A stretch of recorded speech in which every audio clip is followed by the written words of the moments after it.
Assalamualaikum warahmatullahi wabarakatuh. Bismillahirrahmanirrahim. Alhamdulillah. Sahabatku sekalian, pada kesempatan ini saya mencoba berbagi tentang apa itu wadi, maji, dan mani, serta bagaimana cara membersihkannya. Pertama, terkait tentang wadi. Wadi adalah cairan putih, pekat, dan agak keruh yang keluar setelah buang air kecil atau buang air kencing, atau keluarnya ini karena sebab seseorang mengangkat sesuatu yang berat sehingga mengakibatkan yang bersangkutan kelelahan sehingga mengakibatkan keluarnya wadi. Wadi ini bisa disucikan dengan cara cukup mencuci atau membersihkan alat kemaluan dan mencuci celana dalam yang terkena wadi, kemudian berwudu. Jadi mencucinya ini bisa dengan cara mencucinya pada bagian yang terkena wadi saja atau mencucinya secara keseluruhan. Kemudian tentang maji. Maji adalah cairan putih, bening, dan lengket yang keluar pada saat seseorang memikirkan hubungan badan, atau saat bercumbu, atau saat ada rangsangan seksual, atau karena ada syahwat dan sebab lain. Maji ini termasuk najis yang agak sulit dihindari sehingga diberikan keringanan dalam mensucikannya. Oleh karena itu, ketika seseorang mengeluarkan maji, maka hendaklah ia mencuci kemaluannya, kemudian berwudu, seperti wudunya untuk mengerjakan sholat. Jika ada bagian badan atau tubuh yang terkena mazi, maka cara menghilangkannya cukup dicuci dan disiram dengan air setelapak tangan ke pakaian atau yang terkena mazi. Hal ini didasarkan pada hadis Sahal bin Hanif. Abu Daud dan At-Tirmizi meriwayatkan dan mengatakan ini adalah hasan dan sahih. Juga Ibnu Majah dan Ibnu Hujaimah dalam sahihnya dari Sahal bin Hanif. Dia berkata, "Aku mendapatkan kesulitan karena maji dan sering mandi karenanya." Maka saat bertanya kepada Rasulullah tentang masalah itu, maka Rasulullah Shallallahu Alaihi Wasallam bersabda, "Cukup bagimu dengan berwudu."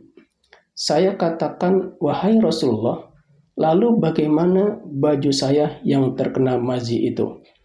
Rasulullah Shallallahu Alaihi Wasallam bersabda, "Kamu cukup mengambil air sekedarnya, kemudian kamu percikan pada pakaianmu, di mana kamu bisa dengan jelas melihatnya." Saran saya terkait dengan cara menghilangkan najis wadi dan maji ini, jika memungkinkan sebaiknya dicuci seluruhnya dan menggantinya dengan pakaian atau celana dalam yang bersih lainnya. Jika tidak memungkinkan, seperti sedang berada di tempat tertentu dan tidak membawa celana atau pakaian ganti, maka mencucinya cukup pada bagian yang terkena wadi dan maji saja. Setelah dibersihkan, pakaian atau celana dalam bisa dipakai kembali dan sah jika digunakan saat melakukan sholat. Kemudian terkait dengan mani. Mani adalah cairan yang keluar dari zakar atau alat kelamin atau kemaluan dengan muncratan yang dibarengi dengan rasa nikmat dan mempunyai bau khusus seperti bau anyir.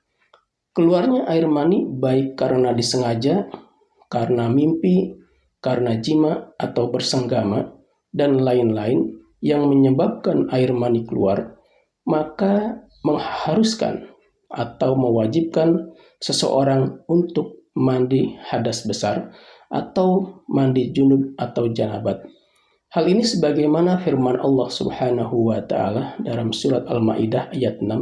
A'udzubillahi minasyaitonirrajim. Bismillahirrahmanirrahim. Wa in kuntum junuban fattahharu. dan jika kamu junub maka mandilah.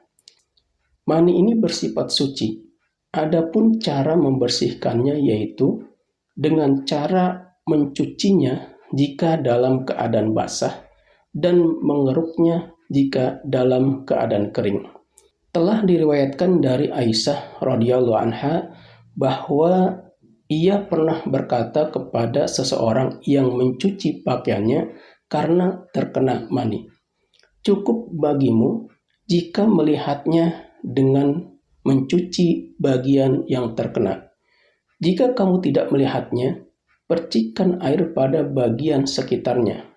Dan engkau sendiri telah menyaksikan aku mengeruknya dari pakaian Rasulullah Shallallahu Alaihi Wasallam. Lalu beliau mengerjakan sholat dengan mengenakannya." Hadis riwayat Muslim. Sementara itu di dalam riwayat yang lain disebutkan, "Sesungguhnya aku menggaruknya dengan kukuku dari pakaian Rasulullah SAW dalam keadaan kering." Hadis riwayat Muslim. Sahabatku sekalian, demikian yang saya sampaikan. Semoga bermanfaat. Wassalamualaikum warahmatullahi wabarakatuh.